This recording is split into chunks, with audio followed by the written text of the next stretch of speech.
Assalamualaikum sahabat Bang Toib yang pastinya nggak pulang-pulang. Balik lagi nih bareng Bang Staituk. Ilmu agama dan ilmu kanuragan atau kesaktian ibarat dua sisi mata uang bagi warga Nahdliyin. Keduanya tidak bisa dipisahkan sebab seorang ulama, kiai saat mengajak kebenaran harus dibekali kemampuan lebih untuk menjaga diri ketika berdakwah.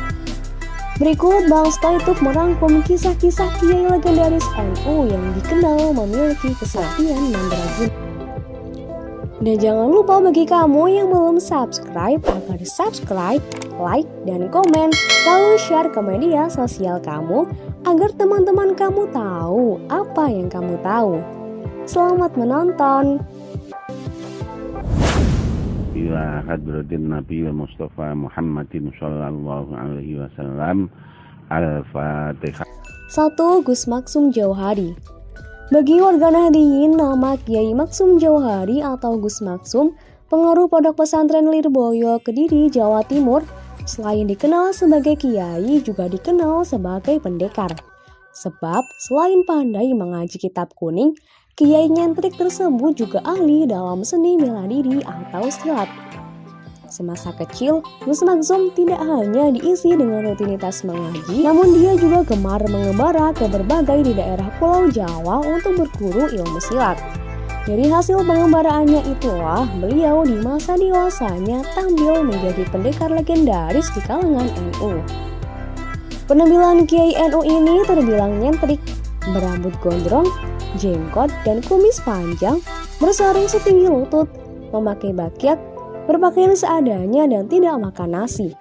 Di kalangan dunia persilatan, beliau dikenal sangat mahir dan menguasai berbagai aliran silat dengan sempurna. Konon, saking saktinya, sampai rambut beliau tidak mempan dipotong.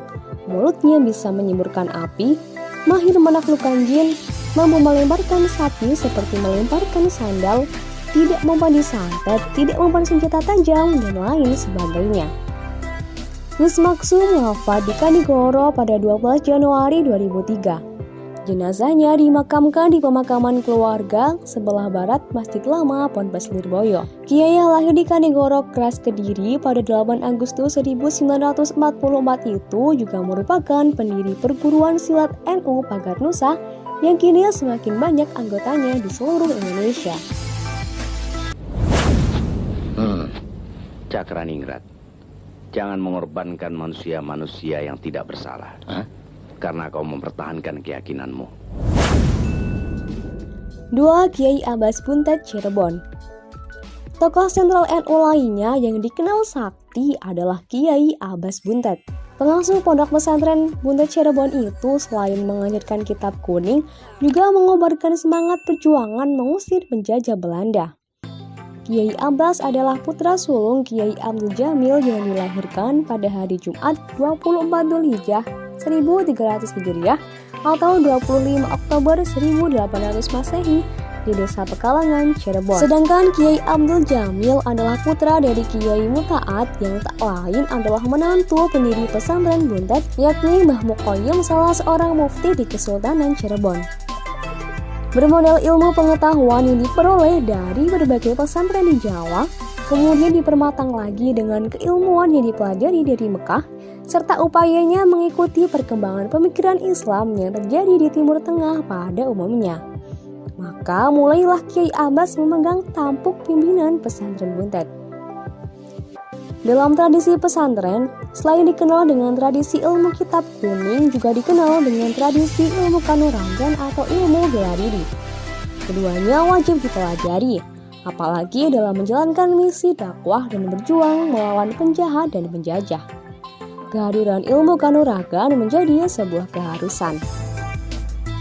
Oleh karena itu, ketika usianya mulai senja, sementara perjuangan kemerdekaan saat itu sedang menuju puncaknya, maka pengajaran ilmu kanuragan dirasa lebih mendesak untuk mencapai kemerdekaan. Kiai Abbas mulai merintis perlawanan dengan mengajarkan berbagai ilmu kesaktian pada masyarakat. Dengan mengajarkan ilmu kanuragan itu, maka pesantren Buntet dijadikan sebagai markas pergerakan kaum republik untuk melawan penjajahan. Mulai saat itu, pesantren Buntet menjadi basis perjuangan umat Islam melawan penjajah yang tergabung dalam barisan Hizbullah. Dalam hidup ini, ada hal-hal yang bisa kita bicarakan, bahkan bisa kita kompromikan. 3. Kiai Amin Ciwaringin. Kiai NU lain yang juga dikenal memiliki karomah adalah Kiai Amin bin Irsyad atau lebih akrab dikenal sebagai Kiai Amin Sepuh. Lahir pada hari Jumat 24 Dzulhijjah 1300 Hijriah, bertepatan dengan tahun 1879 Masehi di Mijahan, Plumbon, Cirebon, Jawa Barat.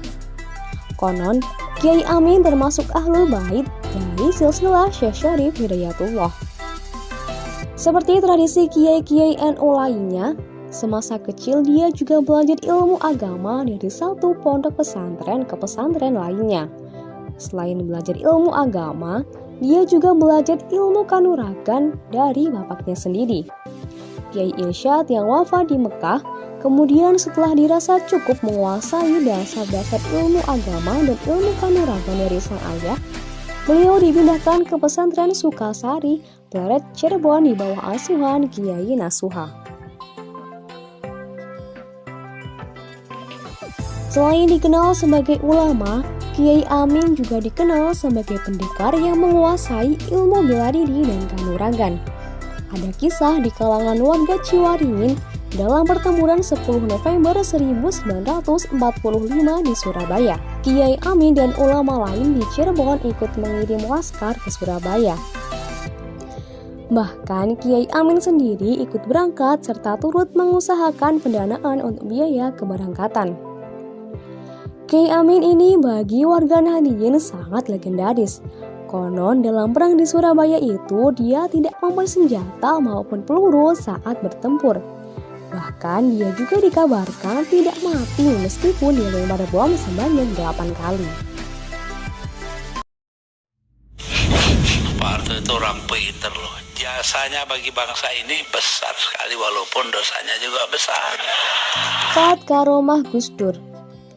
Terakhir adalah Kiai Abdurrahman Wahid alias Gus Dur. Semua warga NU pasti mengenal figur satu ini karena pernah menjabat sebagai presiden. Namun demikian, selain dikenal sebagai kiai yang mengajar kitab kuning, Gus Dur juga dikenal sebagai politisi, budayawan, dan seniman. Bahkan, Gus Dur juga dikait-kaitkan dengan kesaktian.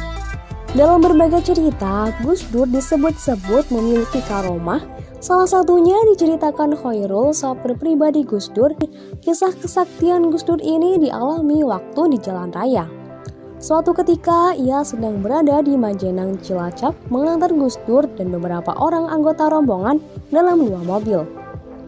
Saat itu sudah jam 12 siang dan Gus Dur mengajak pulang karena di rumah ada tamu yang harus ditemuinya pada jam 13.00. Ia pun segera putar arah dan mobil rombongan di belakang mengikutinya di belakang. Karena sudah ada janji, ia ngebut, tetapi tak yakin bisa segera sampai di Ciganjur, tempat tinggal Gus Dur tepat waktu itu. Ia berpikiran paling-paling bisa sampai di Jakarta pukul 3 atau 4 sore mengingat jaraknya sangat jauh. Rute yang harus dilalui masih sangat jauh karena harus melewati kawasan puncak yang jalannya kecil, berliku-liku dan naik turun. Apalagi saat itu belum ada tol Cipularang, ia pun tetap menggeber mobilnya secepat yang bisa ia lakukan. Mobil rombongan satunya di belakang tidak kelihatan, tampaknya sudah jauh ketinggalan. Singkat kata, sampailah mobil itu di rumah Gus Dur dan ia merasa lega selamat sampai di rumah. Ia menengok jam tangannya, angka yang masih diingatnya sampai sekarang pukul 13.12. Jakarta Cilacap hanya ditempuh dalam waktu 1 jam lebih sedikit dan Gus Dur tidak terlambat menemui tamunya yang juga baru saja sampai. Rombongan mobil di belakangnya baru sampai di Ciganjur pukul 16.30. Beda 4 jam lebih dari perjalanannya. Nah itu ya teman-teman, kiai legendaris yang memiliki kesaktian. Gimana nih pendapat kamu? Tulis dong di kolom komentar. Terima kasih. Assalamualaikum.